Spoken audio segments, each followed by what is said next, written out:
में। सो फटाफट से सारे के सारे स्टूडेंट्स आ जाइए, 1 मिनट के अंदर अंदर अपनी पॉजिटिव अफर्मेशन लिखिए और फिर अपनी क्लास को शुरू करते हैं। जल्दी से आ जाइए।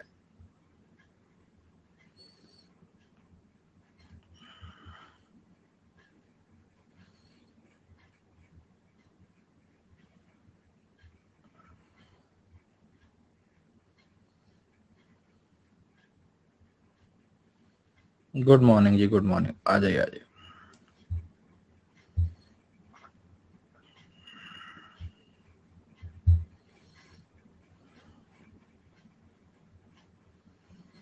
एग्जाम का कुछ नोटिफिकेशन अभी तक तो नहीं आया।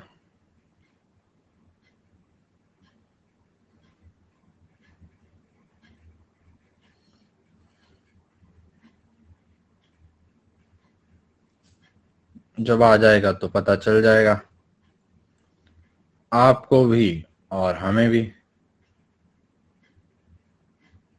इस मंथ तो नहीं होगा।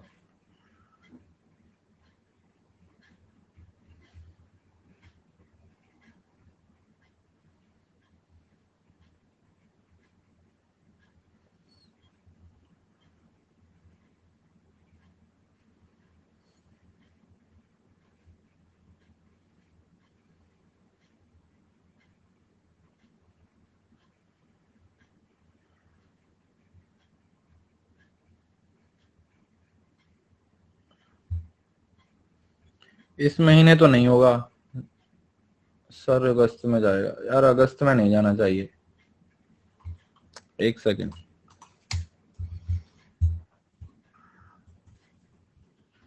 अगस्त में तो ज्यादा लेट हो जाएगा यार। सितंबर। भाई बस करो यार।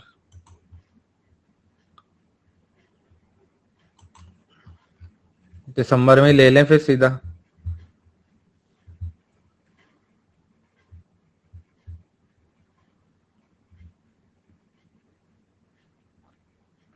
पंद्रह जुलाई से पहले पहले ले लें यार। जुलाई में होना चाहिए, जुलाई के फर्स्ट वीक में हो जाए। चलो कोई नहीं, लेट्स सी।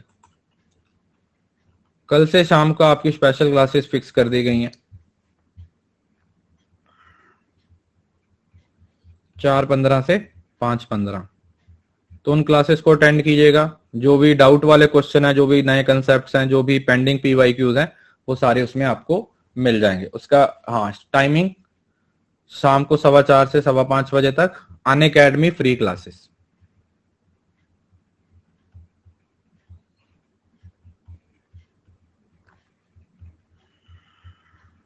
ठीक है जी।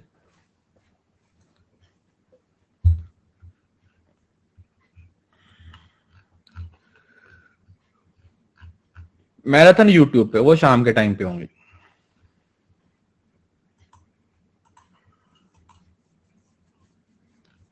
अब यार देखो, आपकी इच्छा है, आप जितने मर्जी जितनी मर्जी क्लासेस अटेंड करो, जिस मर्जी की अटेंड करो, वो तो आपका डिसीजन है ना। लेकिन इसके बारे में मैंने आप लोगों को पहले भी बताया था कि बाद में आप ये मत बोलना कि सर हमारा सिलेबस ही कवर नहीं हुआ।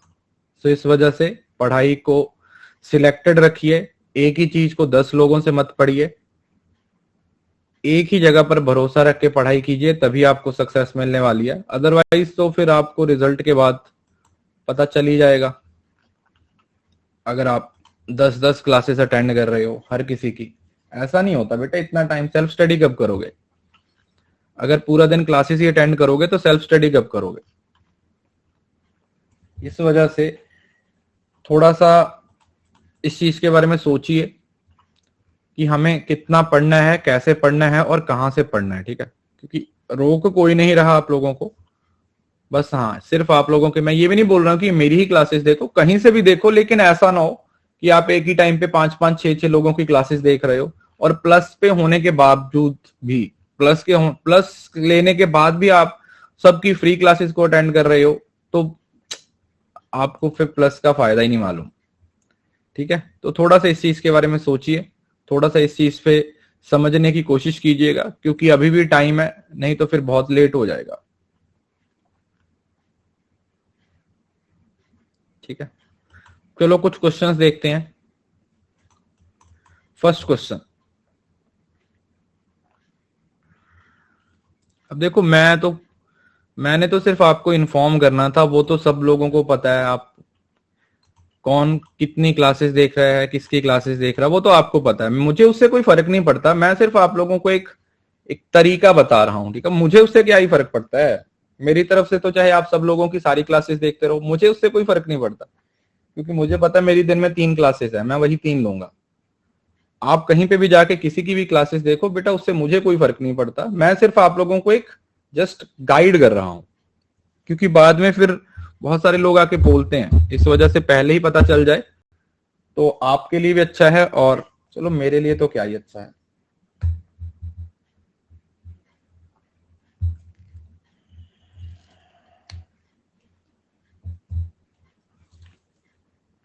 खुशी वो चलेंगे, बाकी स्पेशल में चलते, जो भी पेंडिंग रहेंगे वो स्पेशल में हो जाएंगे सारे।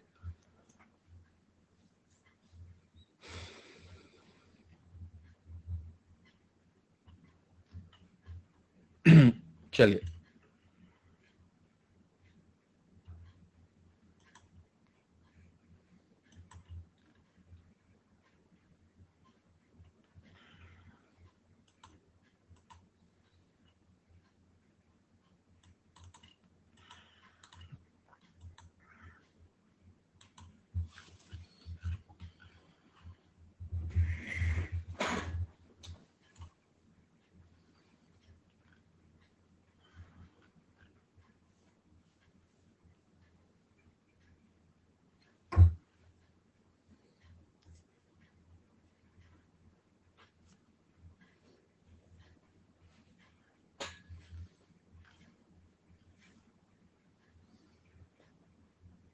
देखो, ये क्वेश्चन तो आना ही आना है आप लोगों को।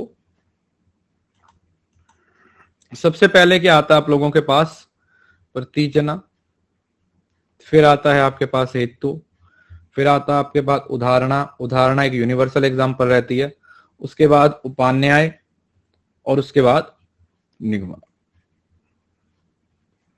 ये आप लोगों को हिंदी में भी मालूम होना चाहिए, ये आप लोगों को इंग्लिश में भी मालूम होना चाहिए, ठीक है। बोथ लैंग्वेजेस में आप लोगों को पता होना चाहिए।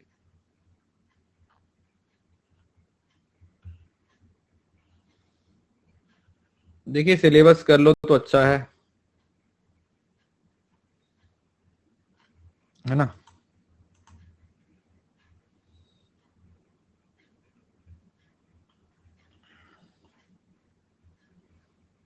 अगला क्वेश्चन।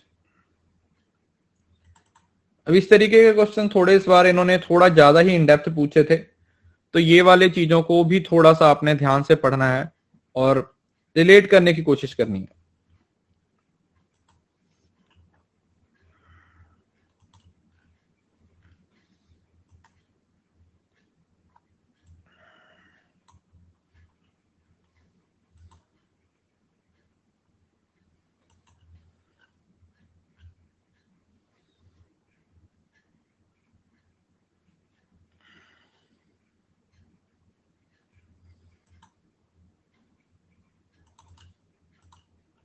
ये सिंपल सा क्वेश्चन था, इसमें कुछ खास था नहीं बताने के लिए, करने के लिए।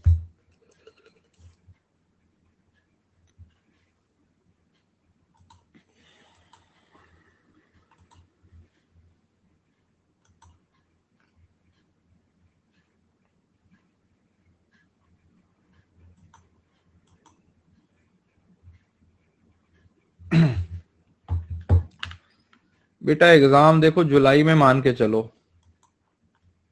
उससे पहले तो नहीं होगा।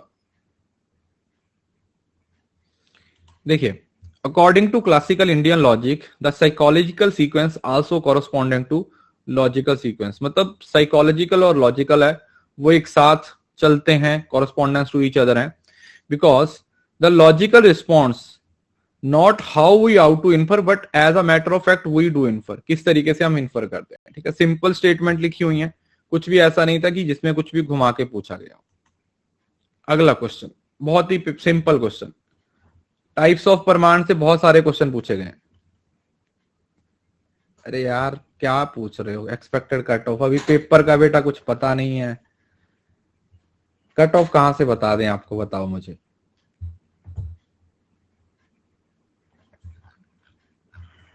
कट ऑफ कहां से बता दें, बताओ मुझे, पेपर तो होने दो पहले।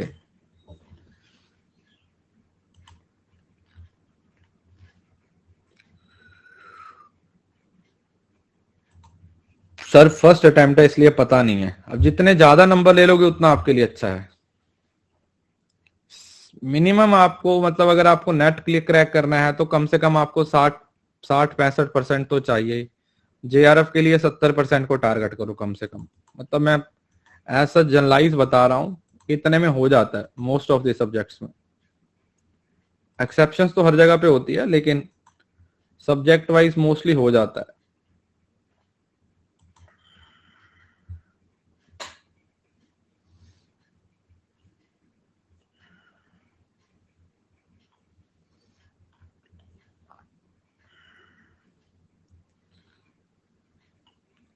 अरे मैं एक्सेप्शन की बात कर रहा हूं यार। संस्कृत में 75 जाते हैं तो आपका संस्कृत का पेपर भी इजी होता है। बहुत सारी चीजें होती हैं यार, बहुत सारी चीजें होती हैं। अगर संस्कृत की कट ऑफ 75 जाती है, इकोनॉमिक्स की कट ऑफ 72 तक गई है, तो इसका मतलब इतने लोग नंबर लेके आए हैं ना। तो अगर इतने नंबर लेके आए हैं तो आपका पेपर अटेम्प्टेबल था। तो ये बहुत सिंपल सा लॉजिक है, समझ रहे हो ना। That is as simple as it is कि अगर इतनी कट ऑफ गई है तो इसका मतलब लोग इतने नंबर लेके आए हैं, तो इतना अटेम्प्टेबल था, ये मतलब होता है इसका। One of the following source of knowledge in classical Indian philosophy is based on the similarity. Similarity के लिए क्या यूज होता है, उपमान। अब उपमान में आप लोगों को मैंने एक और चीज पढ़ाई थी, और चीज बताई भी थी कि उपमान में ना एनालॉगी की जो आप बात करते हो वो वाइस वर्सा रिलेशन होता है।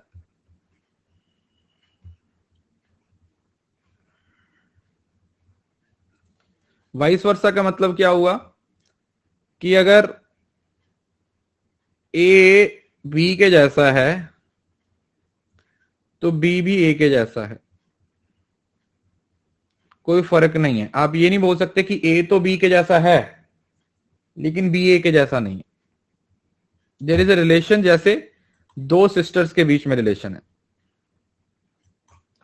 जैसे दो सिस्टर्स के बीच में रिलेशन है, सिस और सिस दोनों सिस्टर हैं, तो उसकी वो सिस्टर है, उसकी वो सिस्टर है। अर्थापत्ति का मतलब होता है पोस्टुलेशन, जो आप सिचुएशन के हिसाब से निकालते हो। अनुमान का मतलब होता है इन्फर, जो आप प्रायर नॉलेज के हिसाब से निकालते हो। अनुपलब्धि का मतलब होता है वो नॉलेज जो आप लोगों को कैसे मिलती है, जब आप लोग किसी चीज के ना होने से, एब्सेंस, किसी चीज की एब्सेंस के बेसिस पे जब आपको कोई नॉलेज मिलती। नेक्स्ट,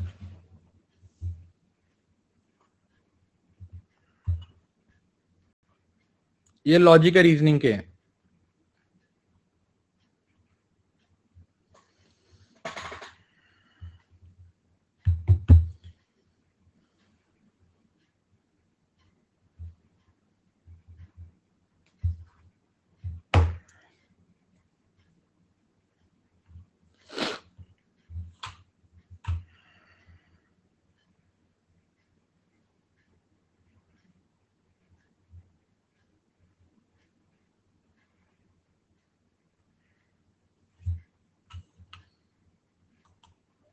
हिंदी में भी देख लीजिए थोड़ा, वैसे तो इसको तो आप इंग्लिश में ही बनाओ तो ज्यादा अच्छा है।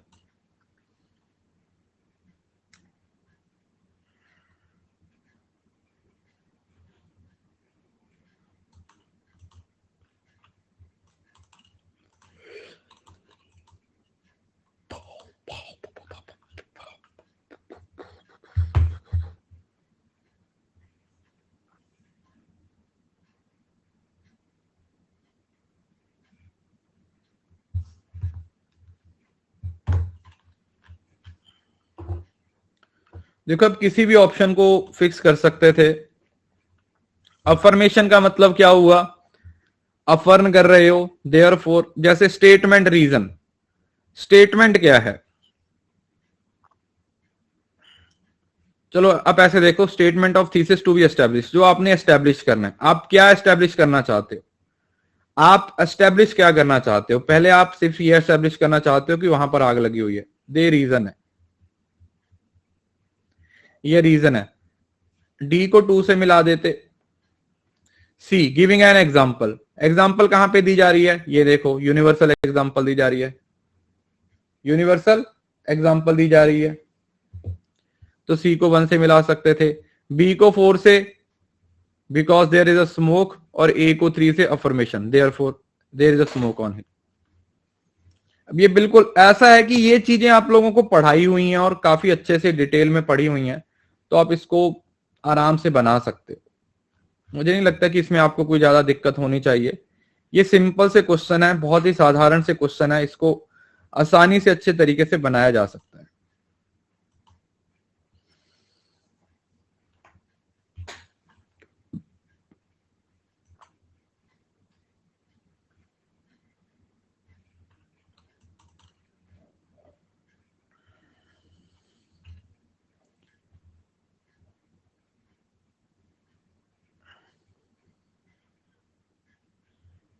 Which of the following schools of classical Indian philosophy reduce Shabda Praman to inference?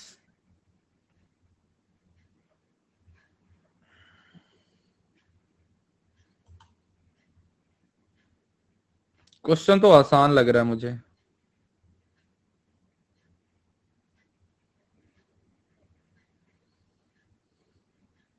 यह कुछ दिक्कत है इसमें।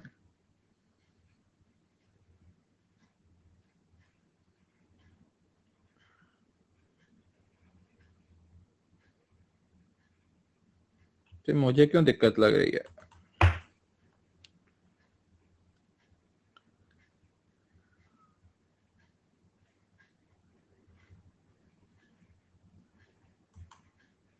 चलो लेट्स सी।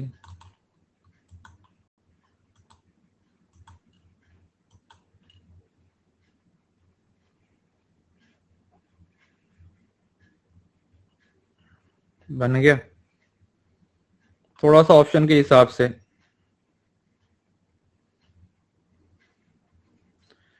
सीपी पढ़ाया था, बीवी वाला पढ़ाया था, याद है? सीपी पढ़ाया था, बीवी वाला भी पढ़ाया था। तो सीपी ने तो जो चार वाग थे, उन्होंने तो सिर्फ और सिर्फ सीपी, पी पी फॉर परमाण, वो वाला लिया था उसने, क्या बोलते हैं उसको, परसेप्शन, परसेप्शन। तो ये सिर्फ और सिर्फ परसेप्शन को मानते हैं, इसको मानते हैं, सिर्फ और सिर्फ परसेप्शन को मानते हैं। अगर ये परसेप्शन को मानते हैं तो शब्दा तक तो पहुंचेंगे नहीं। तो ये बी और सी, ठीक है जी। सर ये होगा, ई कहां से होगा भाई? कहां से होगा बताओ तो मेरे को।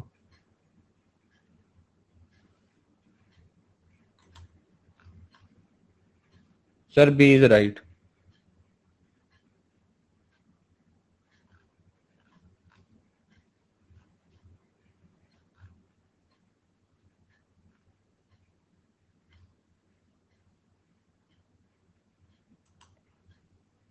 एक सेकेंड वेट करो।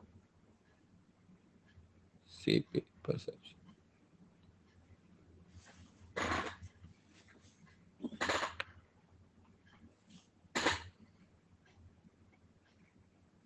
शब्द को नहीं मानते। अच्छा ऊपर क्या लिखा हुआ है? अच्छा रिड्यूस लिखा हुआ है। ओके ओके, मुझे लगा अच्छा रिड्यूस लिखा हुआ है। ओके ओके, मैंने क्वेश्चन ही ध्यान से नहीं पढ़ा। क्या लिखा हुआ है कि रिड्यूस? एक सेकेंड, ये तो मुझे मालूम है। एक सेकेंड वेट करो, फिर वेट।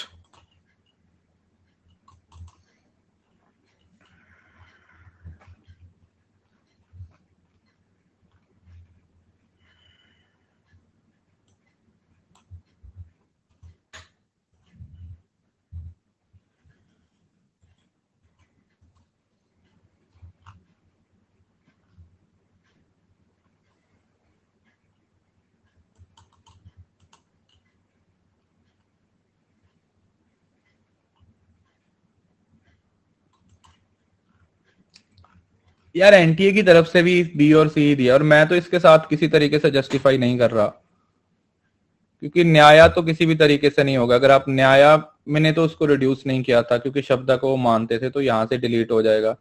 वैशेषिका आना चाहिए, बुद्धिस्ट भी आई थिंक नहीं था, सॉरी बुद्धिस्ट तो था। चलो इसको छोड़ दो, इस क्वेश्चन को, क्योंकि ये एनटीए की तरफ से जो आंसर दिया गया वो भी आपका एक ही दिया गया है।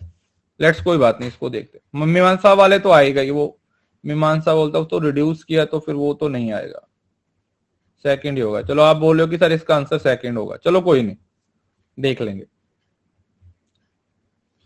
पॉइंट तो वही आ जाता है ना हमारा, हमारे लिए क्या हो जाता है कि ऑप्शन के हिसाब से चलना पड़ता है। एनटीए वाले क्या करते हैं, एनटीए वाले हमें कुछ कुछ क्वेश्चन में उलझा देते हैं, और किताबों का ज्ञान है वो धरा धराया रह जाता है ना। चलो कोई नहीं, इसको लेंगे दोबारा, ये वाला पढ़ो। हेत्वाभास, कुछ कुछ क्वेश्चन में देखो वो खुद ही दिक्कत क्रिएट करते हैं बेटा, उसमें आप भी कुछ नहीं कर सकते, आप जितना मर्जी पढ़ लो फिर भी आपको दिक्कत होगी ही होगी।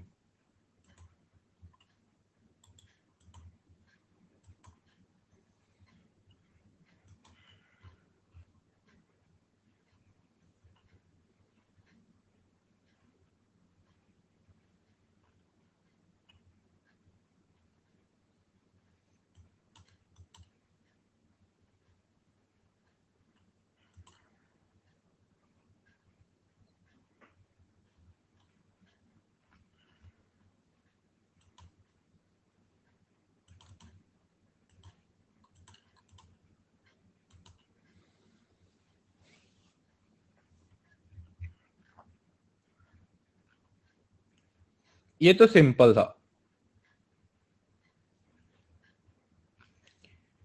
मतलब दिखने में वो सही लगता है लेकिन नहीं है।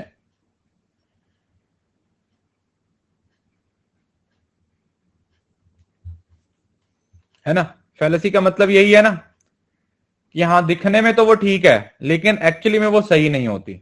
चाहे वो किसी भी की भी फैलेसी मान लो, चाहे आप फॉर्मल या informal, seems to be contradict करती है। According to classical Indian logics the fallacies hetvabhasa are not errors to inference rather hindrance to inference, की वो एरर्स नहीं है बट वो कहीं ना कहीं एक हिंड्रेंस बनती है। इनको बोला भी हिंड्रेंस ही जाता है। A fallacy is a seeming reason or mark which, if recognized, would prevent the inferential cognition from arising। तो वही अगर फर्स्ट आप किसी तरीके से जस्टिफाई कर देते हो कि फर्स्ट स्टेटमेंट आपकी सही है, तो आपकी सेकंड स्टेटमेंट भी क्या हो जाएगी, अपने आप सही हो जाएगी। यस और नो। अगर आप ये मान लेते हो कि आपकी फर्स्ट स्टेटमेंट है वो सही है, तो आपकी सेकंड स्टेटमेंट अपने आप सही हो जाएगी, उसमें आपको फिर ज्यादा दिमाग लगाने की जरूरत नहीं पड़ेगी। यू कुड इजीली सॉल्व कि हाँ भाई सेकंड स्टेटमेंट फर्स्ट के बेसिस पे आराम से आपका आंसर निकल जाएगा। दो प्रोपोजिशन कॉन्ट्राडिक्टरी होती हैं, कौन से केस में?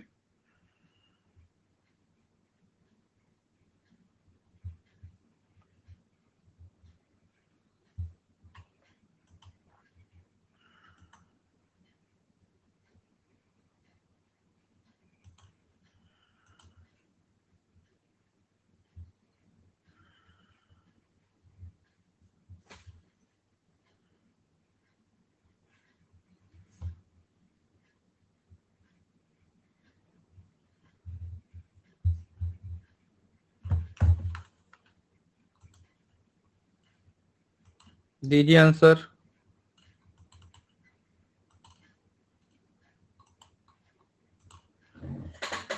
सीधा क्वेश्चन है, सिंपल। देखो इसको भी गलत कर रहे हो तो यार कैसे चलेगा।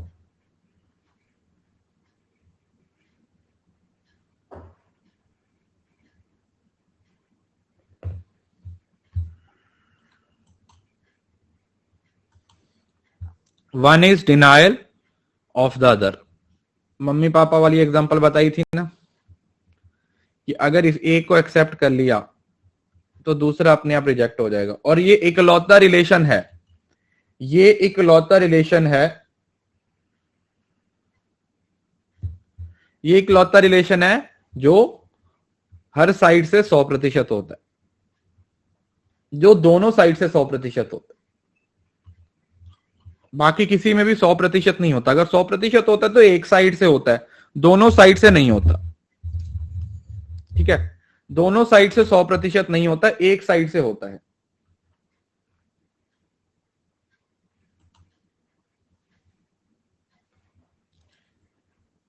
According to Nyayakas, we ascertain the relation of universal constituents between x and y.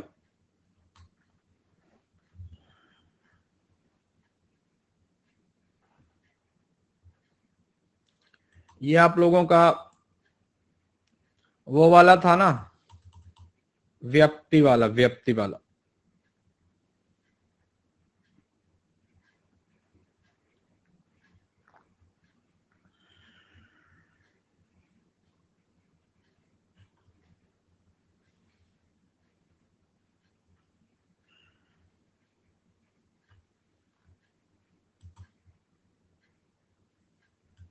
Hindi देख लो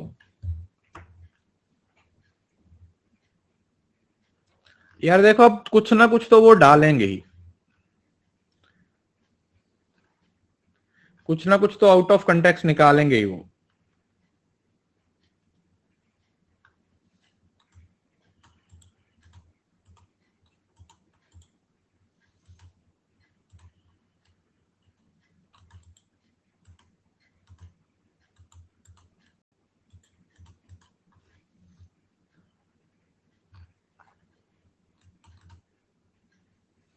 वैसे ही आउट ऑफ कंटेक्स्ट नहीं है। अगर आपने व्याप्ति वाला टॉपिक पढ़ा है तो आपको आना चाहिए। दिस टॉपिक इज फ्रॉम व्याप्ति, अन्याय व्यतिरेकी वो वाला क्वेश्चन है ये।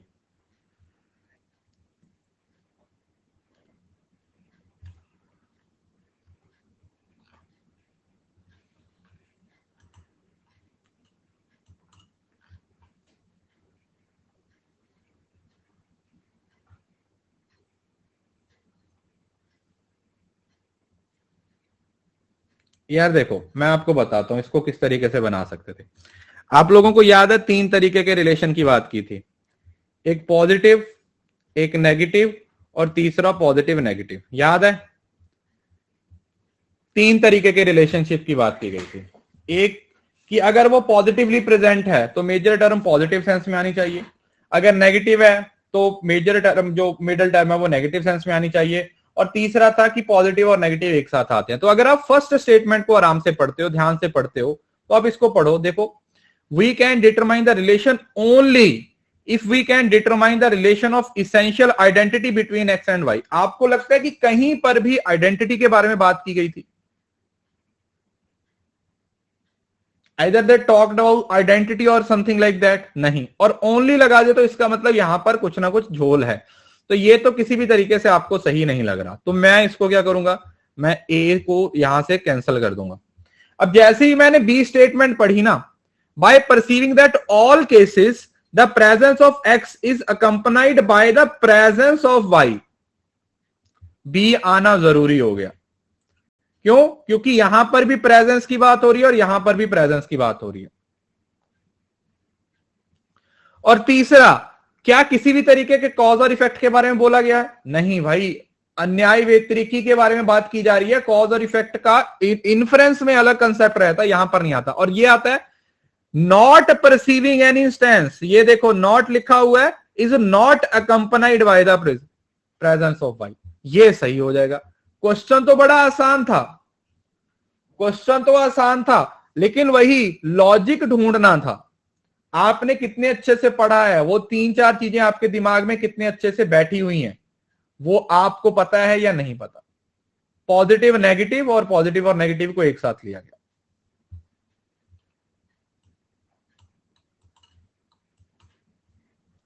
ये आ गया, ये तो बहुत ही प्यारा क्वेश्चन है।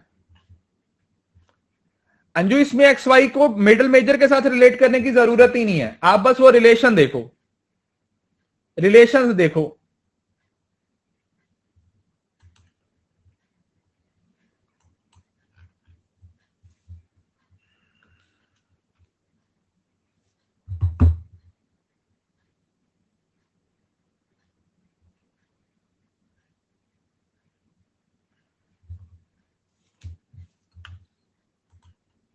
ये तो सीधा सीधा क्वेश्चन बन जाना चाहिए।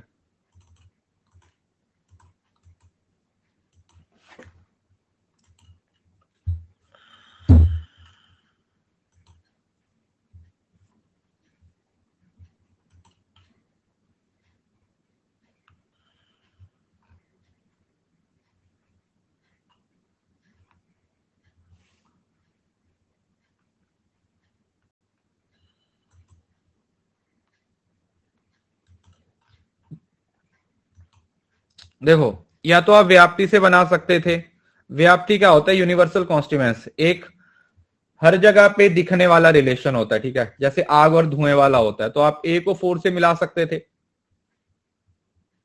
बी साइन, लिंगा क्या होता है? साइन और रीजन, लिंगा बताया था ना, लिंगा साइन और रीजन हो सकता है। सी साध्या क्या होता है? द प्रॉपर्टी बीइंग इन्फर्ड, संपत्ति का अनुमान लगाया जा रहा, साध्या मतलब मेजर टर्म। और पक्ष लोकस ऑफ हेतु और साध्या माइनर टर्म, क्या हो जाता है? Minor term. ये भी आप लोगों ने पढ़ा हुआ है। मुझे लगता है कि शायद आप लोगों ने अभी चीजों को रिवाइज नहीं किया है दोबारा। लेट्स सी, कोई नहीं, करते हैं इसका भी कोई इंतजाम। इंडियन लॉजिक को रिवाइज कीजिए, जरूरी है थोड़ा। अगला प्रश्न, फेमस सिंगर हिमांशु, अच्छा, हमने तो कभी सुना नहीं है यार। Says that coffee hill chocolates are groovy, we can only conclude that coffee hill chocolates are groovy Indeed.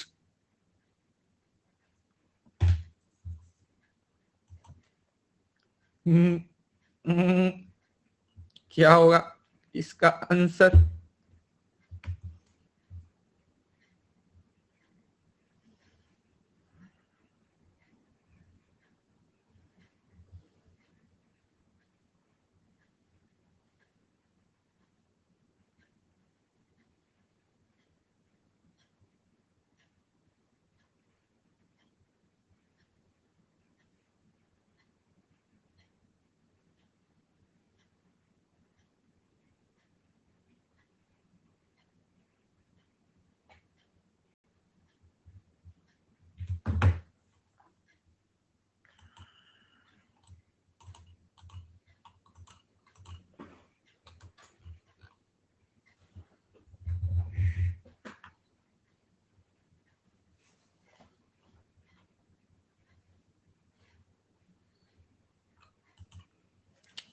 अरे खान, यार देखो, अभी ना बहुत सारी चीजें ऐसी होती है, मैं आपको पहले बता रहा हूं, बहुत सारे क्वेश्चन है एनटीए को खुद नहीं पता होते।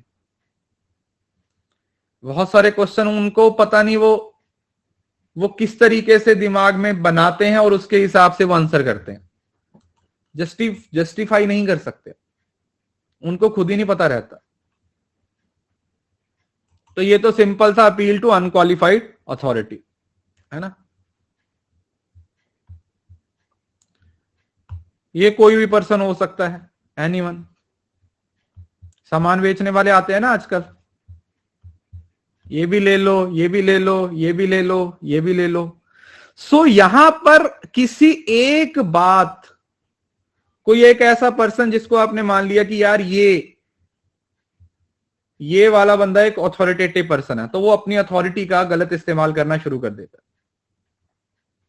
तो वो क्या करता है? वो अपनी अथॉरिटी का रॉन्ग इस्तेमाल करना शुरू कर देता है।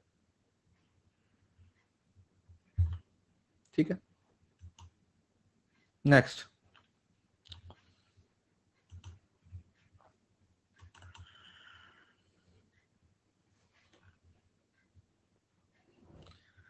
Sound is eternal because it is produce, इसकी 5 एग्जांपल्स और वही 5 एग्जांपल्स बार बार पूछी जाती है, हर बार वही 5 एग्जांपल्स पूछी जा रही है।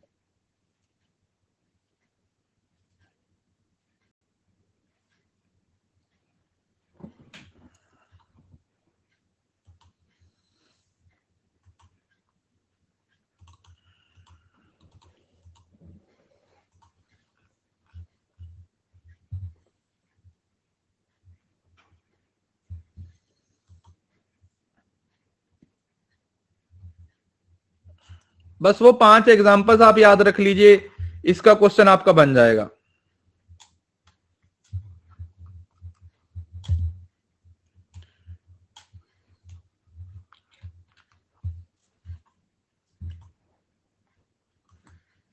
देखो प्रोड्यूस और इटर्नल क्या हो गए, एक दूसरे के ऑपोजिट हो गए।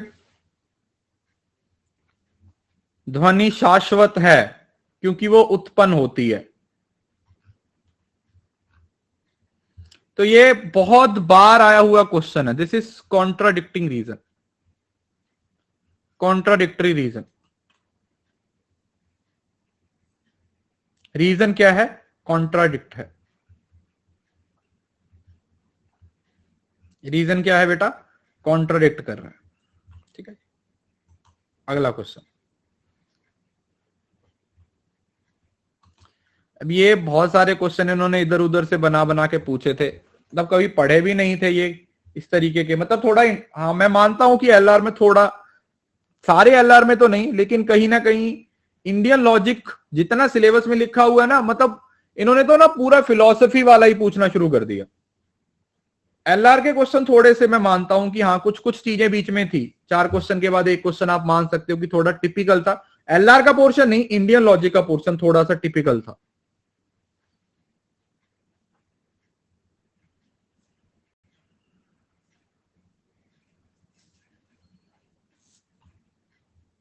हाँ मतलब चलो कोई बात नहीं, इसको ये तो बन जाएगा बेटा, इसमें कुछ नहीं है, ये तो आप बना लोगे क्योंकि इसमें हिंट है। बट फिर भी आप अगर थोड़ा सा लॉजिक लगाओगे ना, बात वहीं पे आ जाती है कि पेपर में सब कुछ तो आपको आता नहीं, आपका दिमाग काम करेगा, आपका एनालिटिकल माइंड है वो काम करेगा। हिंट है कहीं ना कुछ आपको दिख जाएगा।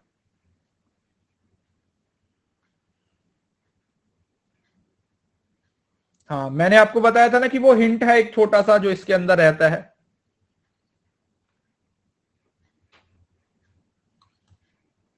देखो, the works in Nyaya shastra discuss the aggregate causal conditions and the process involve in inferential cognition. ठीक है, तो इन्फर के बारे में उन्होंने बताया।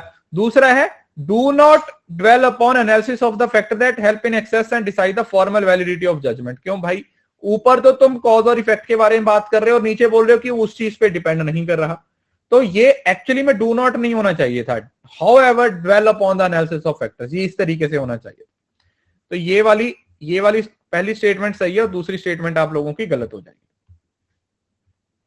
अगला, sound is a quality because it is visible. Sound is a quality because it is a visible.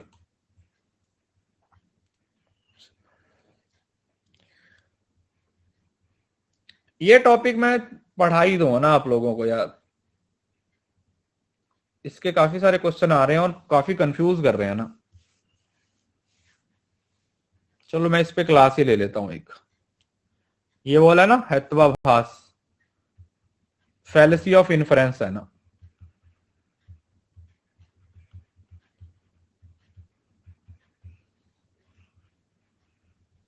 Fallacy of inference, ठीक है। पहले तो फॉर्मल पहली क्लासिफिकेशन आती थी, फर्स्ट क्लासिफिकेशन जो 5 की है।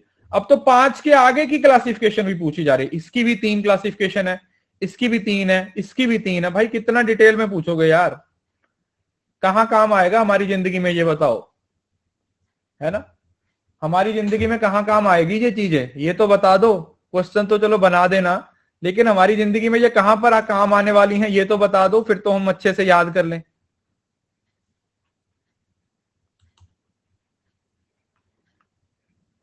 और भी काम है हमें पढ़ने के लिए। चलो इसका आंसर दो, मैं ये क्वेश्चन ही ये मैं टॉपिक ही पढ़ाता हूं आपको, यूट्यूब पे वीडियो बना के डालूंगा इसकी।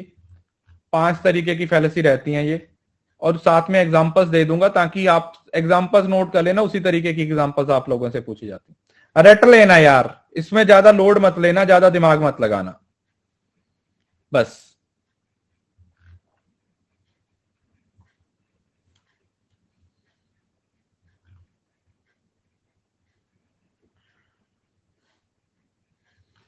सही बात है, सिद्ध कर करके पागल कर दिया है ना।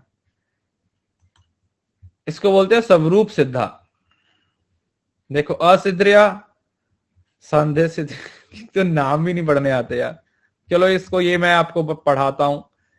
5 क्लासिफिकेशन अलग है और उसके बाद 3 अलग है, तो टोटल 8 क्लासिफिकेशन है।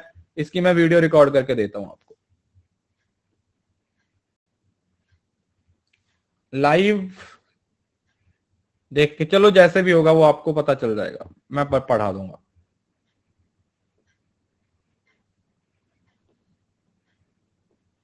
अरे ये है संस्कृत ही है, ये है ही संस्कृत के वर्ड, ये सारे संस्कृत के ही हैं बेटा, ये टॉपिक ही संस्कृत का है बेसिकली। अब ये आ गया देखो, ये केवल अन्यायी, ये तो बन जाना चाहिए। मतलब ऐसा नहीं है कि सारे क्वेश्चन ही टफ पूछे थे, मतलब वही बताया ना, 4-5 क्वेश्चन के बाद एक आधा क्वेश्चन आया था जो टफ था, तो सारे नहीं बोल सकते आप यार। 90% बनाने लायक क्वेश्चन थे, ऐसा नहीं था कि सब कुछ ही आउट ऑफ कंटेक्स्ट था। हाँ, हम मानते हैं कि 5 में एक क्वेश्चन थोड़ा डिफिकल्ट था, आउट ऑफ कंटेक्स्ट भी मान सकते हो, या ये बोल सकते हो कि वो स्पेसिफिक नहीं था सिलेबस में, इस वजह से बहुत डिटेल में पूछा गया था।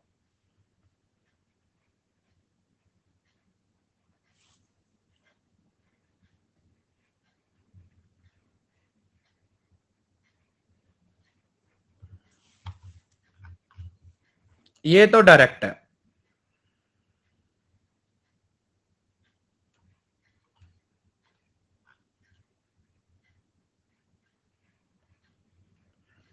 अरे तो उसको उस टाइम पे स्किप कर दो ना, अगर ज्यादा दर्द देता है।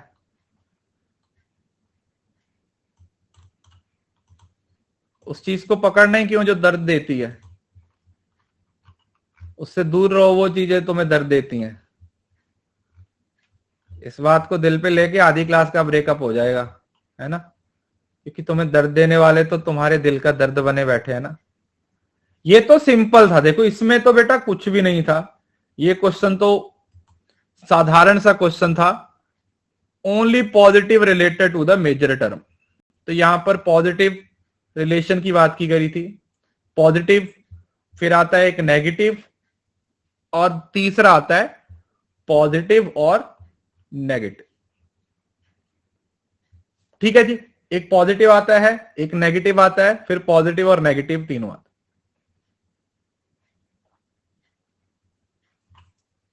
ठीक है जी, तो ये तो सिंपल था, इसमें कुछ भी नहीं था।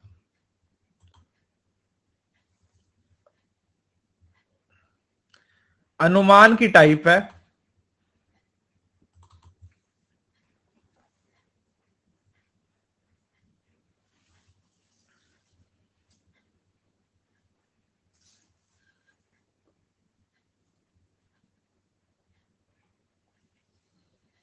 कॉज और इफेक्ट से याद रखना आप लोगों ने, पहले कॉज और फिर इफेक्ट, या पहले इफेक्ट और फिर कॉज।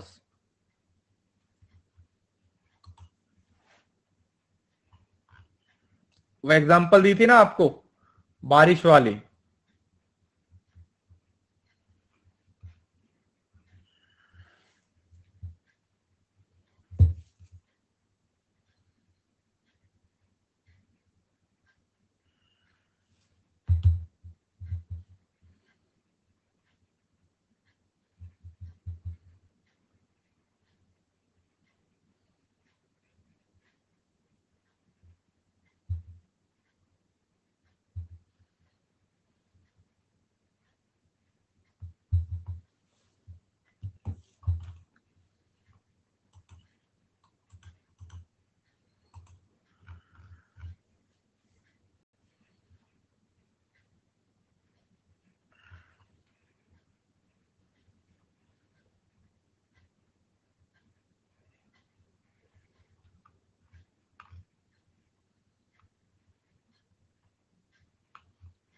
बन गया।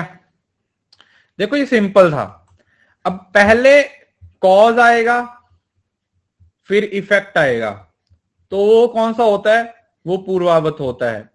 लेकिन यहां पर पहले क्या है, पहले इफेक्ट है उसके बाद कॉज है, तो ये क्या हो जाता है, दिस इज शेषावत। पूर्वावत का मतलब हुआ पहले कॉज, पूर्व पूर्व कॉज, कॉज पहले आएगा, बादल पहले आएंगे, बारिश बाद में आएगी। शेषावत का मतलब आप पहले कीचड़ देखोगे, उसके बाद आप ये गैस करोगे कि बारिश हुई होगी। और उसी तरीके से यहां पर बताया गया, sound must be a quality, क्या है, इफेक्ट दिखाया हुआ है, because it can not B substance और एन एक्टिविटी और रिलेशन और सो ऑन, नहीं हो सकता। उसके बाद उसके स्टार्टिंग पॉइंट पे जाया जाए, मतलब बाद वाली बात को पहले बोला जा रहा है और पहले वाली बात को बाद में बोला जा रहा है, तो ये सिसावत की बात हो रही है, ऑपोजिट बोला जा रहा है। आपने क्या याद रखना है? अपने कॉज और इफेक्ट को ही याद रखना है। जब भी अनुमान की टाइप्स आएंगी ना, अनुमान की सारी टाइप्स हैं वो किस पे बेस्ड है? वो सारी की सारी किस पे बेस्ड है? वो कॉज और इफेक्ट पे बेस्ड है।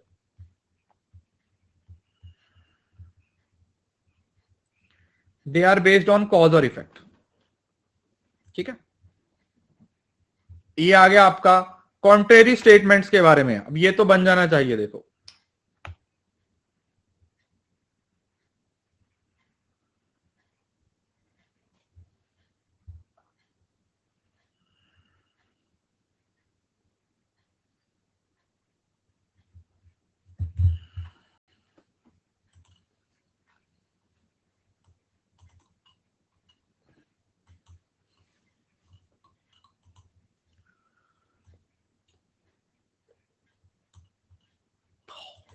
ये मैंने आपको सिखाया था, इसका एक तरीका भी बताया था कि जो कॉन्ट्रेरी होती है उनकी शुरुआत कहां से होती है? उनकी शुरुआत ट्रुथ से होती है। बताया था ना कि उनकी शुरुआत ट्रुथ से होती है, और जो सब कॉन्ट्रेरी होती है उनकी शुरुआत झूठ से होती है, फॉल्स स्टेटमेंट से होती है। ठीक है, तो ये था the truth of one entails the falsity of the other. अगर एक सच है तो मतलब एक आपको पता चल गया कि एक साइड पे शक्तिमान है, तो दूसरी साइड पे क्या हो जाएगा? शक्तिमान नहीं हो सकता।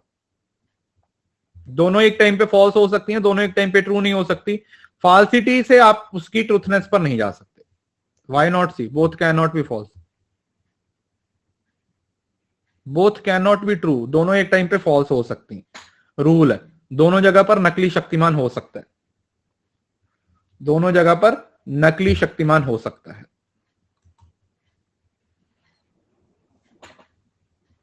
चलो, फैलेसी।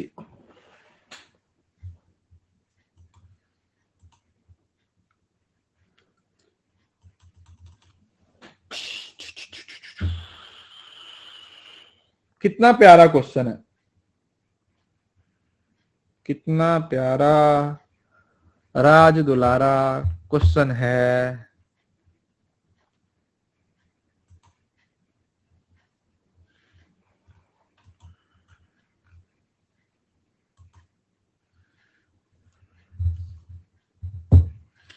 एक अनौपचारिक भ्रांति वह है जिसमें किसी तरह के रूप या संरचना के निरीक्षण के माध्यम से पहचाना जा सकता है। पहचान लो फिर।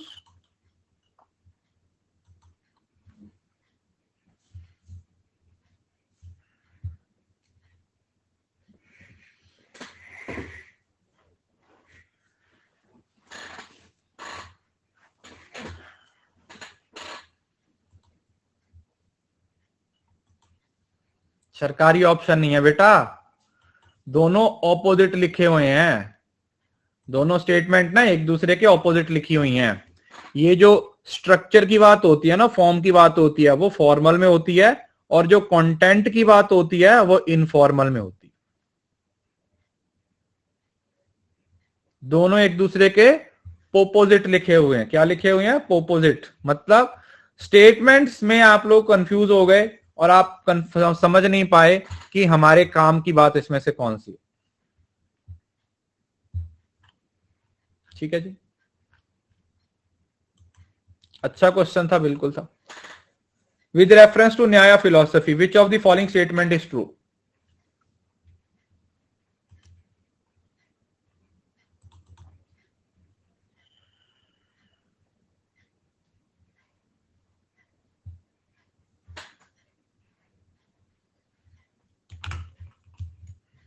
ये क्वेश्चन रुको,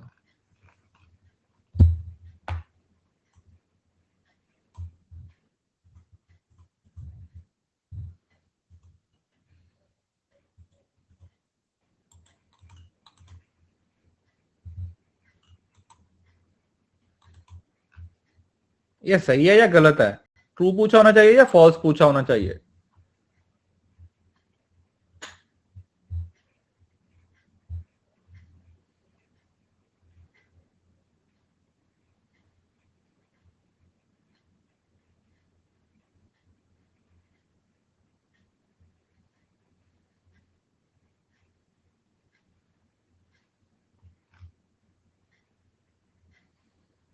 क्वेश्चन थोड़ा गलत नहीं लग रहा?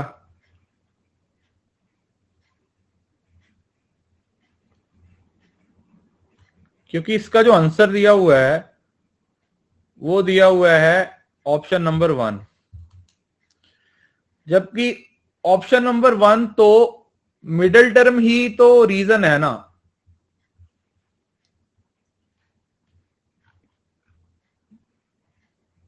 Cause reason, the middle term can lead to conclusion apart from the knowledge of vyapti और the universal relation between it and major term. 4 होना चाहिए उसके हिसाब से, नहीं 4 डी लग रहा है मेरे को, क्योंकि क्या बोल रहा है, the middle term can lead to conclusion apart from the knowledge of vyapti और the universal relation between it and major term. Middle और मेजर के रिलेशन की तो कोई बात ही नहीं हो रही, माइनर और मेजर के रिलेशन की बात हो रही है। डी होना चाहिए इसके हिसाब। चलो छोड़ दो इसको, मैं इसको चेक करता हूं, इसमें टाइपिंग मिस्टेक है। 2 क्वेश्चन हो गए ना, इससे पहले एक और था कि ये था। नहीं ये सही नहीं है ये इसमें। हाँ मैं बाद में इसको ऐड कर दूंगा। चलो ये वाला पढ़ो। अच्छा इस तरीके के क्वेश्चन अच्छे हैं ना, फैलेसी वाले 2-3 पूछ लेना इस तरीके की फैलेसी जो आप लोगों ने पढ़ी हुई है। ये अच्छा, ये इसको बनाना सबसे आसान होता है, फैलेसी के क्वेश्चन सबसे ज्यादा आसान लगते हैं मुझे।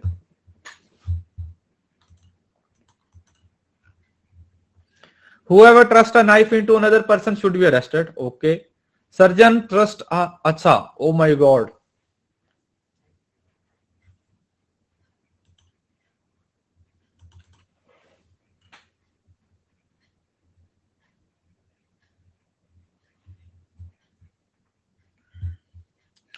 जो किसी दूसरे व्यक्ति पर चाकू, क्या करेगा ये?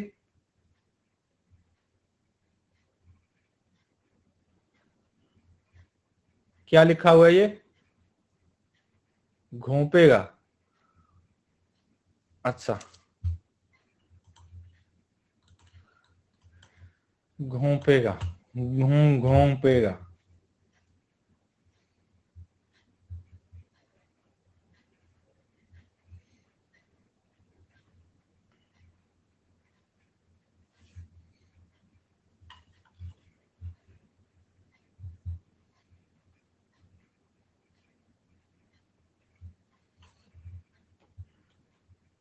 जनरलाइजेशन नहीं है। देखो इसको अगर आप ध्यान से देखोगे ना, तो अगर आपने सपोज करो फैलेसी ऑफ एक्सीडेंट नहीं भी पढ़ी, तो भी आप तीनों को तो रिमूव कर सकते थे। आप बोल सकते थे कि सर ये 3 तो मीनिंग नहीं है। देखो हेस्टी जनरलाइजेशन का मतलब क्या है, आपके पास सैंपल है छोटा और उस सैंपल के बेसिस पे आप क्या कर देते हो, आप जल्दबाजी में कोई कंक्लूजन कर देते हो, ऐसा तो नहीं है। और दूसरा रेड हियरिंग का मतलब होता है रंगे हाथों पकड़े जाना, या मतलब आप क्या कर देते हो, ध्यान भटकाने की कोशिश करते हो। और अनक्वालिफाइड अथॉरिटी, तो यहां पर आंसर क्या आ जाएगा, that is fallacy of accident, दुर्घटना का भ्रम, मतलब जो एक्सीडेंटली आप उस चीज को बना देते हो। ठीक है, एक्सीडेंटली। नेक्स्ट, फैलेसी की मीनिंग से ही काफी सारे क्वेश्चन पूछे गए, फैलेसी के मीनिंग को बेस बना के ही काफी सारे क्वेश्चन पूछे गए।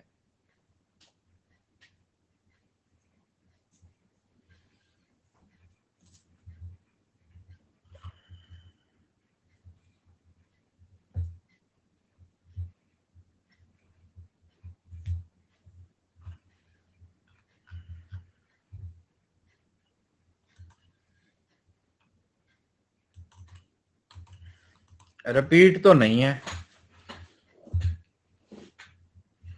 वो आपकी किस्मत खराब थी, किसके पेपर में सही वाला आया, किसके पेपर में गलत वाला आया, है ना। अब वो तो तुम्हारी किस्मत पे डिपेंड करता है, अच्छी थी या बुरी थी।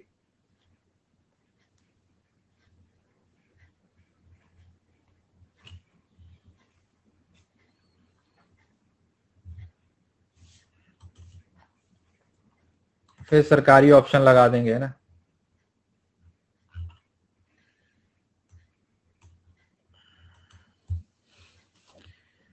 The formal fallacy is one that may be identified through mere inspection in the form. Why? Simple. Form और formal fallacy are found in deductive have identifiable forms. क्योंकि फॉर्म की बात कहां पे होती है बेटा? डिडक्टिव में होते हैं। इंडक्टिव में फॉर्म की बात नहीं होती, इंडक्टिव में पॉसिबिलिटी की बात होती है, परसेंटेज की बात होती है, 10%, 20%, 100%।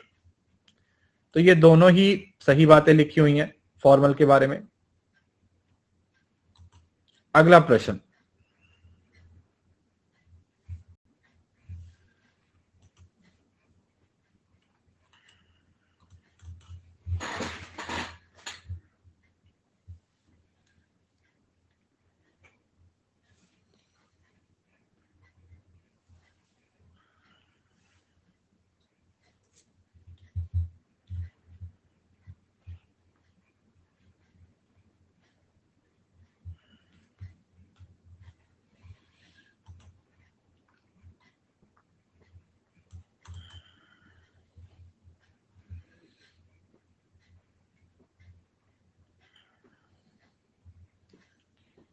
दोनों एक दूसरे के ऑपोजिट लिखी हुई स्टेटमेंट्स हैं।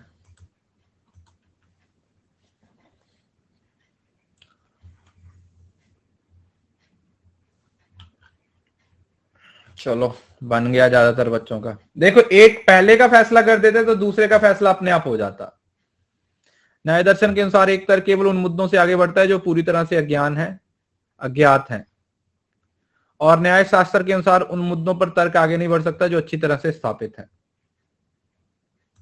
तो जो चीज ऑलरेडी स्थापित है उस पर क्या ही आर्ग्यू करोगे, क्योंकि वो रीजन की बात कर रहे हैं। तो ये पहली बात है, कंप्लीटली अननोन नहीं है, मतलब सम हो, कुछ चीजें पता है और कुछ चीजें नहीं पता, और जो ऑलरेडी वेल एस्टेब्लिश्ड है उस पर आर्ग्यू करने का कोई मतलब नहीं है। ठीक है, दैट इज सिंपल।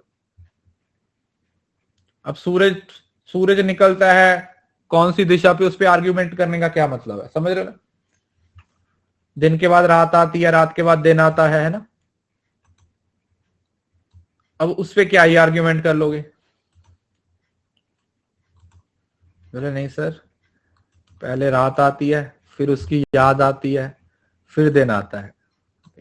ये जो तुम्हारा निब्बा निब्बी है ना, इसको थोड़ा साइड पे करो। लॉजिक की बात हो रही है, तुम्हारे घरेलू से संबंधों की बात नहीं हो रही। तो याद रखिएगा, न्याय फिलॉसफी में issues that are completely unknown नहीं है।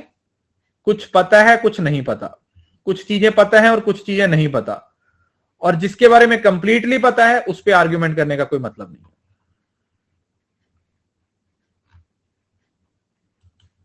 नेक्स्ट,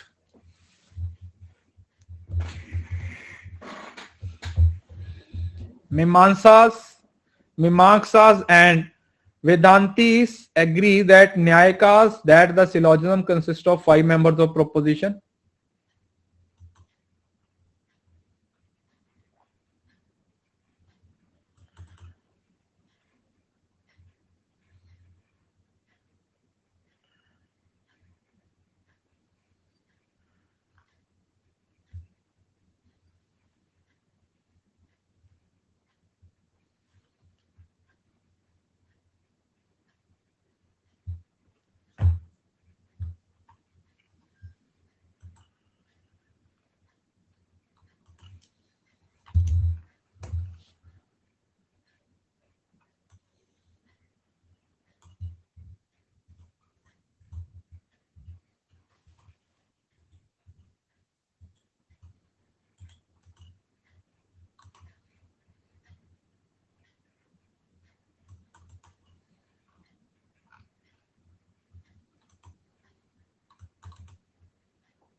स्कूल्स सर ये पढ़ा दीजिए प्लीज।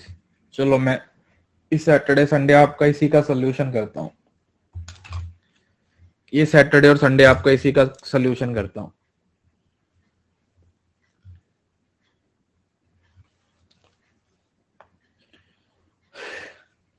थोड़ा डेंजर है।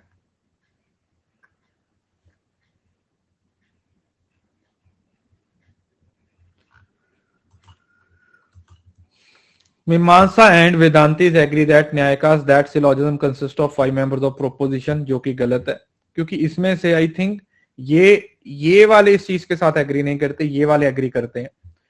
मीमांसा and Vedanta agree that Naiyayikas that syllogism is necessary only for parartha anumana and demonstrate infer and not for svartha anumana और इन्फ्रेंस फॉर हिमसेल्फ।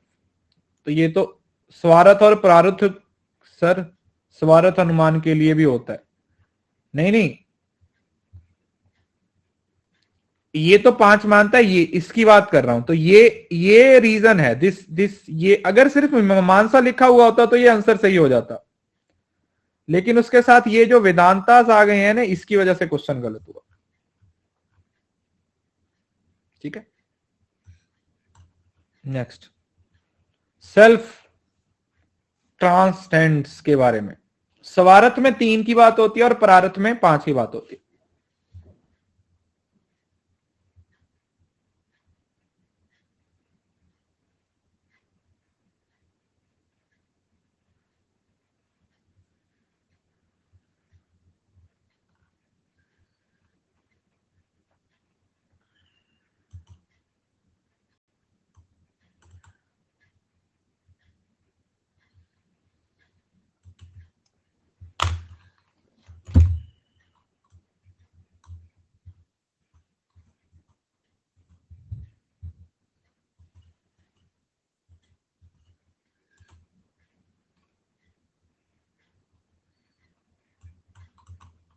ये क्वेश्चन ना पहले भी आया था, अगर आप लोगों को याद होगा।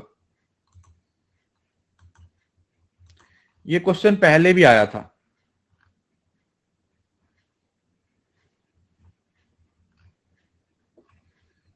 वहां पर 4 अलग अलग स्टेटमेंट्स दी, मतलब अलग अलग पर्सपेक्टिव से पूछा गया था। वहां पर अलग अलग तरीके से पूछा गया है, यहां पर अलग तरीके से पूछा गया। यहां पर एक स्टेटमेंट पूछी है, वहां पर 2 थी। वहां पर क्या थी? वहां पर 2 स्टेटमेंट्स थी, यहां पर सिर्फ एक स्टेटमेंट की बात हो रही है। याद है उस क्वेश्चन में? पता है उसमें ना ये 2 स्टेटमेंट्स थी, बेनवोलेंस और यूनिवर्सलिज्म, अगर आप लोगों को याद हो।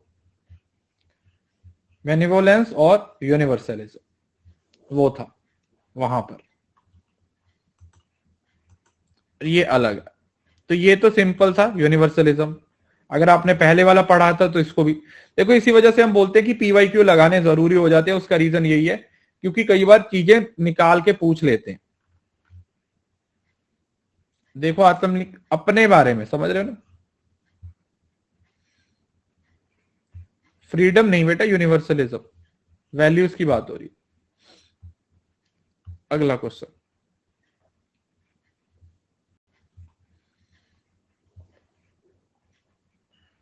ये वाला टॉपिक मैंने पढ़ाया नहीं है अभी, इसको छोड़ दो, ये भी साथ में ही ऐड कर लूंगा। वैसे तो आसान है, बन जाएगा, चलो ट्राई कर लो।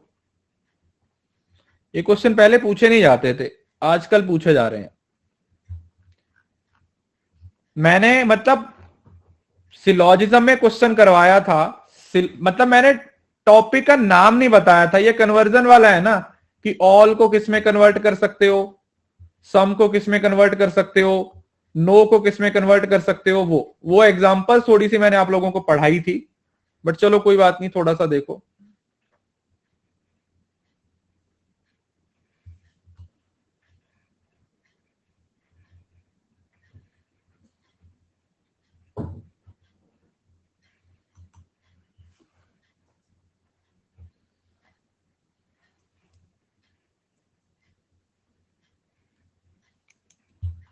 भाई साहब ये तो हिंदी कितने भयंकर लग रही है ना।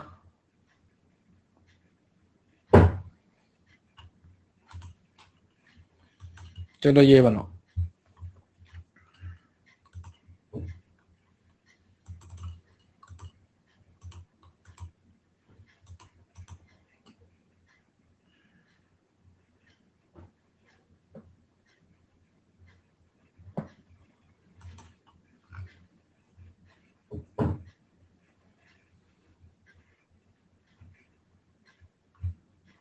फूल गलत दिया क्या मैंने?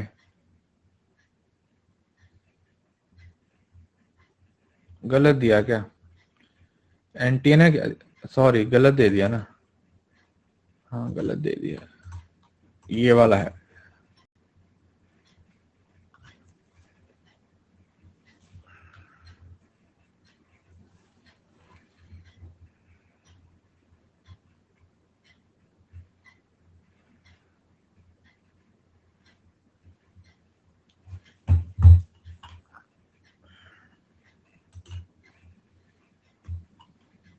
देखो, all physician whose license have been revoked are physician ineligible to practice. All physician eligible to practice are physician whose whose license are entail. अगर आप इसमें थोड़ा सा लॉजिक भी लगाओगे ना, लॉजिकली देखोगे तो दोनों का एक ही मतलब निकल रहा है ना। लॉजिकली देखोगे तो दोनों का एक ही मतलब निकल रहा है ना। पहली लाइन में क्या लिखा हुआ है कि जिनके लाइसेंस रिवोक हो चुके हैं वो प्रैक्टिस नहीं कर सकते, और दूसरा लिखा हुआ है जिनके नहीं हुए हैं वो प्रैक्टिस कर सकते हैं। तो अल्टीमेटली पॉइंट तो वही है, कॉन्ट्रा है बट पॉजिटिव सेंस में लिखा हुआ। जैसे लिखा हुआ है कन्वर्स नहीं है, ओवर्स भी नहीं है, कॉन्ट्रा पॉजिटिव मतलब उसको कन्वर्ट किया गया है sense, it is making sense, it is making sense, sense create कर रहा है।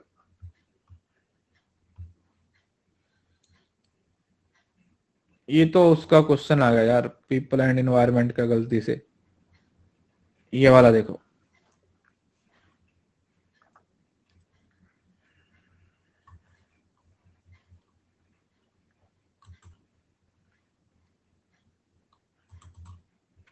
ये भी नहीं पढ़ा था अपन ने, ये भी इस नया कंसेप्ट है, this is new concept. May be शायद संस्कृत वालों ने पढ़ा होगा,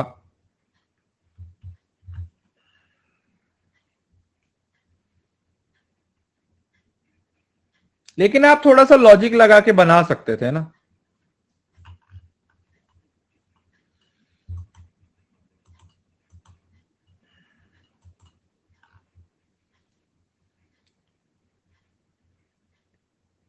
यस,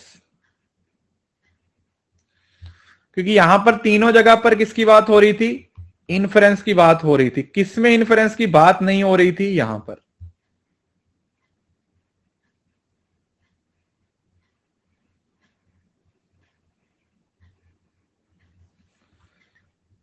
ये वही था ना, चार्वाक को ही बोलते थे शायद, ये हमने एक क्वेश्चन आया था पहले, कौन सा क्वेश्चन था किसी को याद है? चार्वाक को ही बोला गया था ना। कितने नंबर क्वेश्चन था वो? ये था, ये देखो, ये देखो, यहां से भी हिंट था, क्योंकि वो सिर्फ और सिर्फ किसको मान रहे थे, वो परसेप्शन को मान रहे थे। तो अगर वो सिर्फ और सिर्फ परसेप्शन को मान रहे थे, बाकी सब अनुमान को मान रहे हैं, तो ये अनुमान को नहीं मान रहे, लोकायत, तो ये बन जाएगा। ठीक है,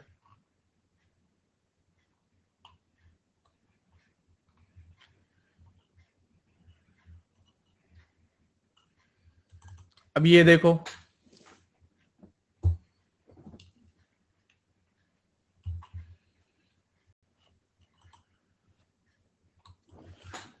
ये तो सिंपल है।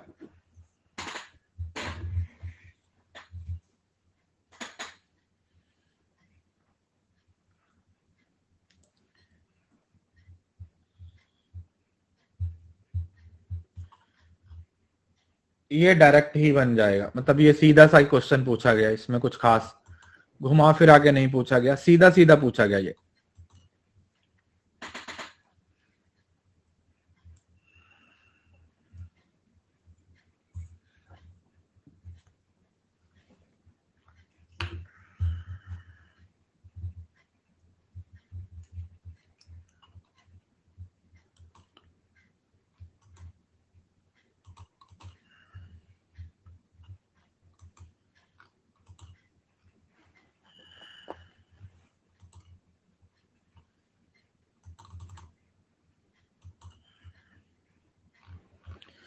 सेंसिस के बाद कहां पे की गई, तो न्याय फिलॉसफी में ही की गई।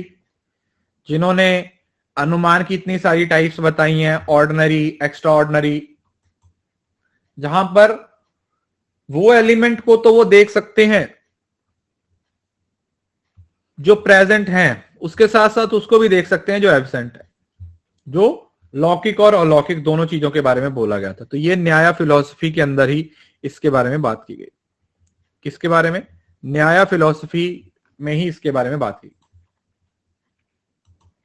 नेक्स्ट, ये भी आ गया आपका philosophy appeals. Nobody has even proved that immoral behavior by elected officials erodes public morality. Therefore, we must conclude that such behavior does not erode public morality.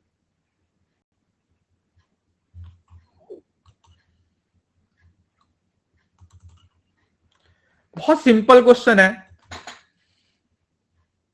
इसमें एक हिंट सा भी है। ये जो वर्ड लिखा हुआ है ना, ये एग्जाम्पल्स का पार्ट बनेगा जब भी ये वाली फैलेसी आएगी।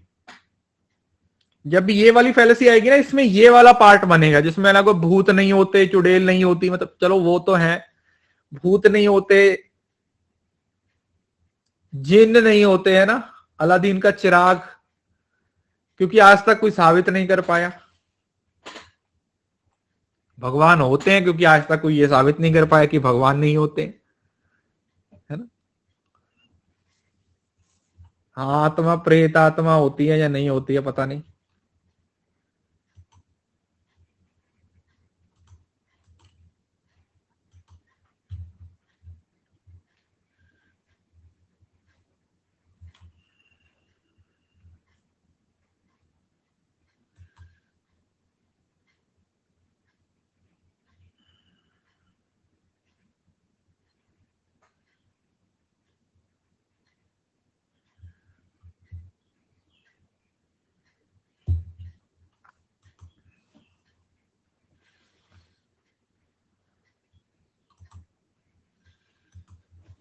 अपील टू इग्नोरेंस, ये क्या बोलता है कि कोई चीज क्या था,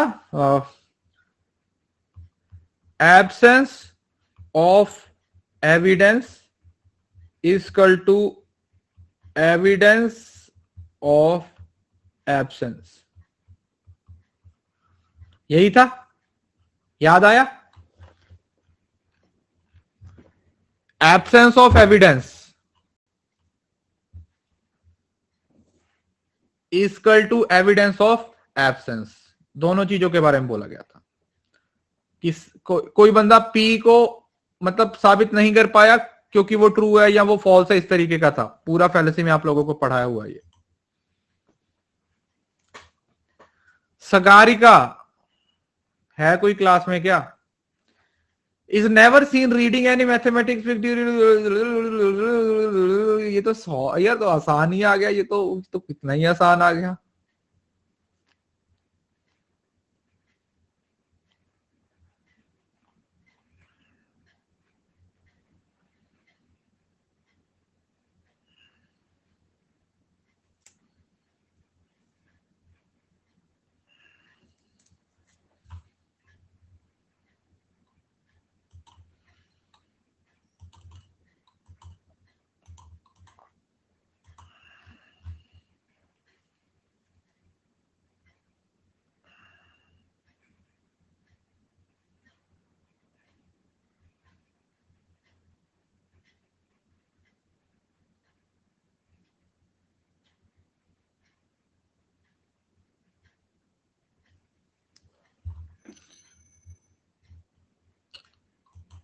इसकी मैं आपको एग्जांपल देता हूं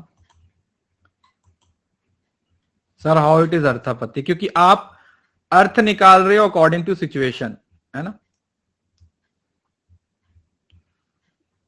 कुछ स्मार्ट लोग सिंगल रहते हैं, क्यों? क्योंकि उनका किसी के साथ चक्कर नहीं चलता, क्योंकि कोई उनके साथ चक्कर चलाने से पहले ये सोचता है कि इसका तो पक्का चल ही रहा होगा। उसकी स्मार्टनेस का, वो ज्यादा ही स्मार्ट होता है, इस वजह से लोग भरोसा ही नहीं करते कि ये सिंगल होगा। बस वही सिचुएशन यहाँ पे है। तो अब इसको दिल पे रख लेना, ठीक है। अगर सिंगल हो ना तो इसका मतलब तुम स्मार्ट हो, समझ रहे हो ना। तो ये इस तरीके की सिचुएशन होती है कि जहां पर आप ये मानते हो कि ऐसा हुआ हो। अब हुआ है या नहीं हुआ है वो अलग बात है। हुआ है या नहीं हुआ वो अलग बात है। आप अपने दोस्त के घर पे गए, वो घर पे नहीं है, तो आप बोलोगे कि क्या पता भाई वो अपनी सहेली के साथ मिल। मतलब अब अकॉर्डिंग टू सिचुएशन, जैसी भी आप अजम्पशंस बनाना शुरू कर देते हो, आप पोस्टुलेशंस बनाना शुरू कर देते हो।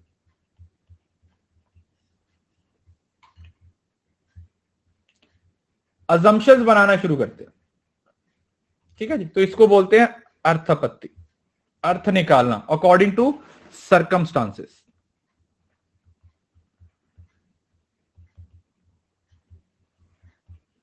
Circumstances, according to circumstances. ठीक है जी। अगला question, correct option to represent the given argument.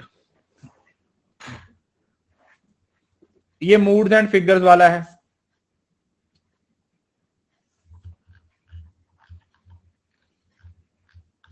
अरे भाई मेरे बारे में बातें मत फैलाओ यार, कुछ और काम कर लो। मुझे तो इनके मीनिंग ही समझ नहीं आते sir.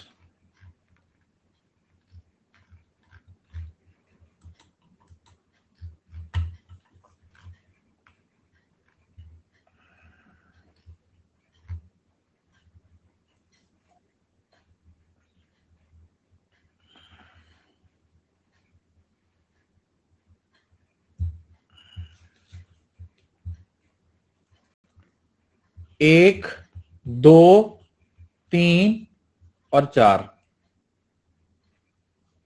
First figure, second figure, third figure और फोर्थ फिगर। चलो इतना हिंट दे दिया आप लोगों को, अब इससे आगे हिंट नहीं दूंगा मैं।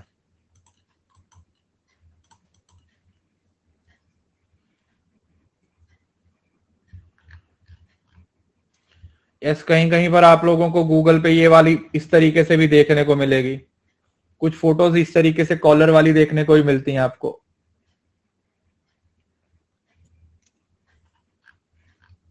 हमने डी की हिसाब से किया है, ये कॉलर के हिसाब से आता है।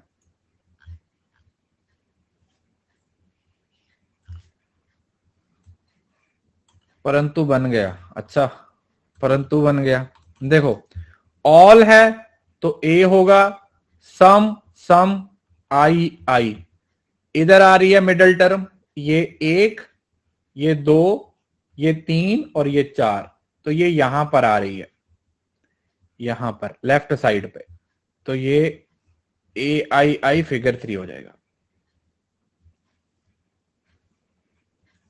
ठीक है जी, ए आई आई थर्ड फिगर। ये सिंपल क्वेश्चन है।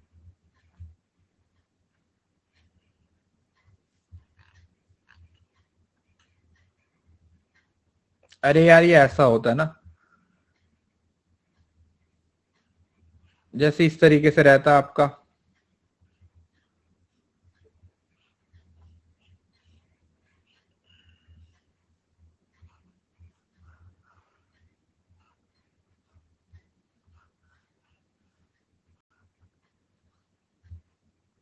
ये फर्स्ट फिगर, ये सेकंड फिगर, ये थर्ड फिगर, ये फोर्थ फिगर। फिगर किस पे डिपेंड करती है सर? एक्सरसाइज पे। वो वाली नहीं बेटा, ये वाली। ये किस पे डिपेंड करती है? मिडल टर्म पे। तो यहां पर आपने सिर्फ मिडिल टर्म को देखना। देखो मैंने आपको बताया ना,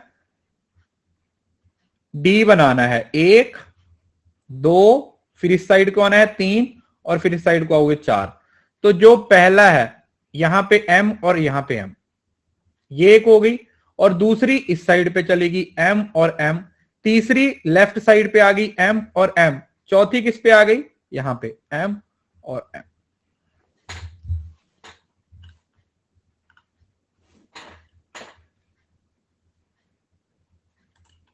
समझे? तो आपने सिर्फ मिडिल टर्म को देखना है। मिडिल टर्म के बेसिस पे ही आपकी यहां पर जो फिगर है वो डिसाइड होती है।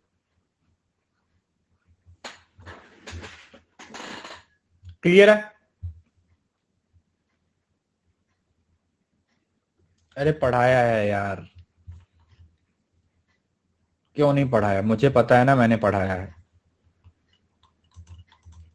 चलो अब पढ़ा दिया ना, लिख लो इसको, नोट डाउन कर लो, इतना ही है ये, इतना ही है। ये लास्ट क्लास हुई थी एलआर की, मुझे याद है, उसमें पढ़ाया था ये।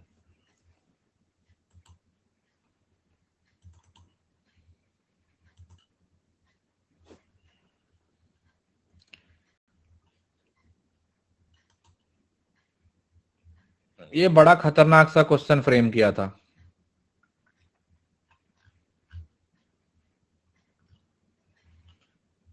इस तरीके के क्वेश्चन को ना फॉर द टाइमिंग छोड़ के आगे निकल जाना चाहिए।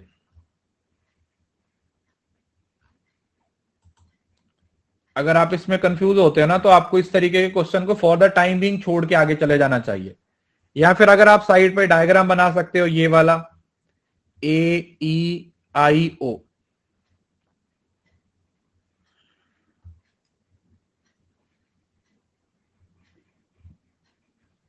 डायग्राम से इजी हो जाएगा। देखो A इज ट्रू, ये अगर ट्रू हुआ तो ये फॉल्स होगा, ये फॉल्स हुआ तो ये भी फॉल्स हो जाएगा, ये फॉल्स हुआ तो ये ट्रू हो जाएगा।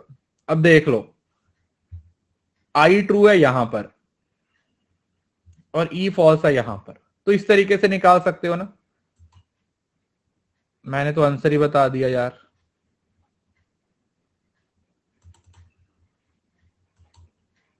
चलो कोई नहीं, मैं बस सिर्फ आपको तरीका बता रहा था। वैसे तो 3 में 4D है, तरीका बता रहा था कि किस तरीके से बनाना है।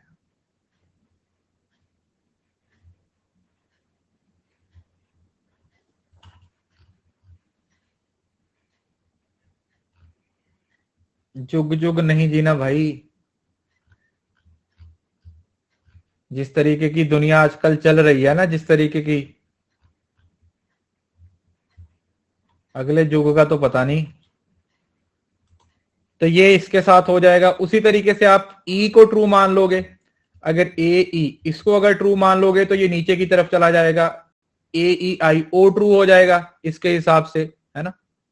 B के हिसाब से O ट्रू है तो B फॉल्स हो जाएगा, I फॉल्स हो जाएगा, ये वाला इसके साथ, B ना 3 के साथ, C 1 के साथ और D 4 के साथ।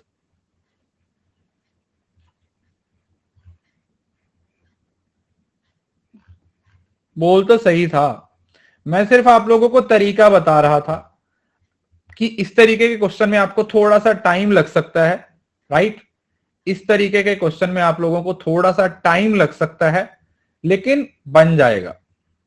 अब देखो धीरे धीरे वो लेवल बढ़ा रहे हैं। पहले तो वो सीधा सिंपल स्टेटमेंट देके पूछ लेते थे, सीधा सिंपल स्टेटमेंट देके पूछ लेते, आजकल वो थोड़ा सा और। तो इस तरीके से बेस्ट क्या है, आप लोग राइट साइड पे डायग्राम बना लो, फटाफट फटाफट क्या कर लो, डायग्राम बना लो सबके रिलेशन AEIO, और किसी एक को पकड़ो, एक को फाइनल करो।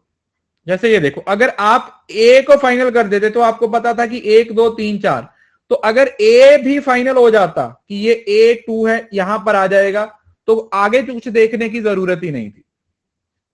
ये भी एक तरीका होता है, मैं आपको बताता हूं, ध्यान से सुन लो। जब भी आप मैथ्स का कॉलम बनाने लगे और आप थोड़ा सा कंफ्यूज हो रहे हो, तो आप ये देखा करो कि कौन सी ऑप्शन में सारी चीजें अलग अलग हैं। अगर आप देखोगे ना, तो यहां पर बी कॉमन है, यहां पर सी, यहां पर 2 कॉमन है, और यहां पर डी कॉमन है, और यहां पर ए में सबसे अलग है। तो आपकी फर्स्ट चॉइस कौन सी होनी चाहिए किसका आंसर ढूंढने की? आपकी फर्स्ट प्रेफरेंस होनी चाहिए कि आप ए का आंसर ढूंढोगे। सेकंड चॉइस में आप बी सी दोनों में से किसी का भी ढूंढ सकते हो, और लास्ट चॉइस जिसमें जितने मतलब जिसमें जितनी ज्यादा कॉमन है उसका उतना कम चांसेस है, जिसमें जितनी ज्यादा कॉमन है वो उसका उतना कम पोर्शन है। लेकिन जितना ज्यादा वैरायटी है उतना उस क्वेश्चन को बनाना इजी है, जितनी ज्यादा वैरायटी है उतना उस क्वेश्चन को बनाना आसान है। अब ये आ गया आप लोगों का हेल्प करने के लिए क्वेश्चन। देखो आपको बना बनाया क्वेश्चन आ गया, देखो ये अपनी कॉपी पे लिख लेना बेटा। ये तो मतलब ऐसा है, आपके कितने क्वेश्चन बनवा देगा ये, इस पे ना इतने स्टार लगा दूंगा, एनटीए ने खुद ही दे दिया बना के, अब इससे वो मुकर नहीं सकते। इसको अपनी कॉपी पे फटाफट लिख लो। ये एग्जांपल्स दी हुई हैं, बहुत ही अच्छी एग्जांपल्स दी हुई हैं, और सीरियसली ये चीज आपकी एलआर की, इंडियन लॉजिक की पहले पेज पे होना चाहिए, और इसको इतना रट लो ना, पका पकाया दे दिया आपको, सीरियसली बोल रहा हूं। ये ढूंढना पड़ता है नहीं तो, आराम से।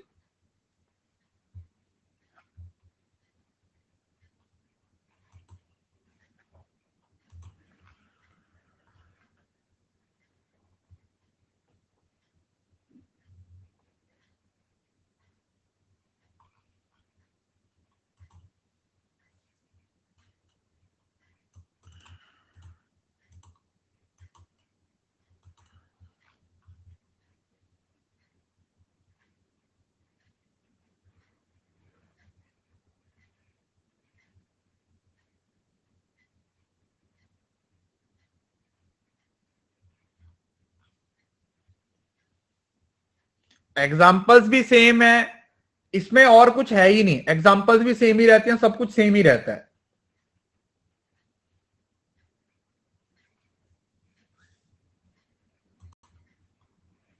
देखो ये वाला आया था, स्वरूप सिद्धा,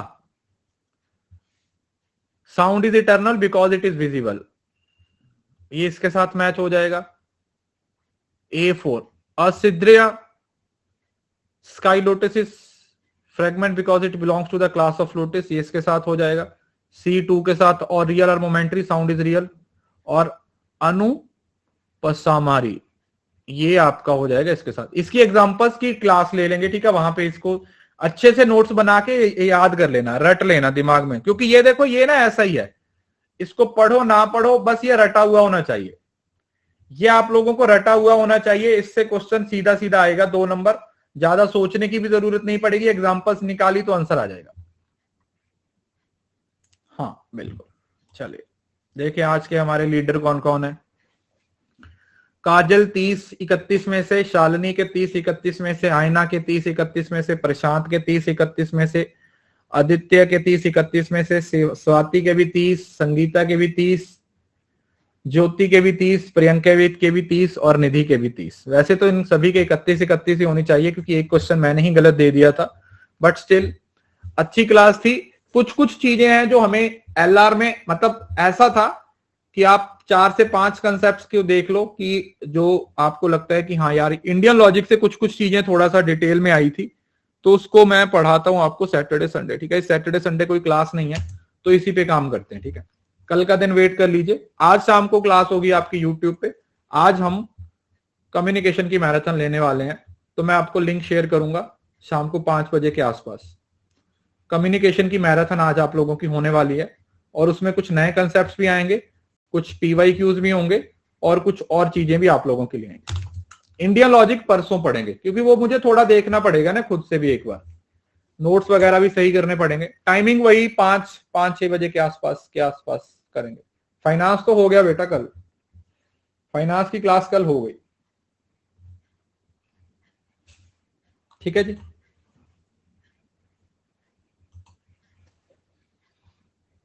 अरे ये इससे पता क्या होगा यार, ये बहुत ज्यादा कंफ्यूज करने वाला है, खुद मुझे समझ नहीं आता, तो इस वजह से मैं पढ़ाता नहीं हूं किसी को। तो मैंने आपको सिंपल तरीके से समझाया हुआ है, चारों स्टेटमेंट के रूल्स आप लोगों को याद करवाए हुए हैं, तो आप उस तरीके से कर सकते हो। अगर आपको ये आता है तो that is well and good, but मैं सभी को सजेस्ट नहीं करूंगा, आप लोगों को रूल्स के अकॉर्डिंग क्वेश्चन को बनाना रहेगा। लिंक आएगा टेलीग्राम पे, commerce net achievers Telegram channel join कर लीजिए, वहां पे आप लोगों को मिल जाएगा, ठीक है। चलिए मिलते हैं नेक्स्ट क्लास में, thank you so much, bye, take care, ध्यान रखिए, खुश रहिए।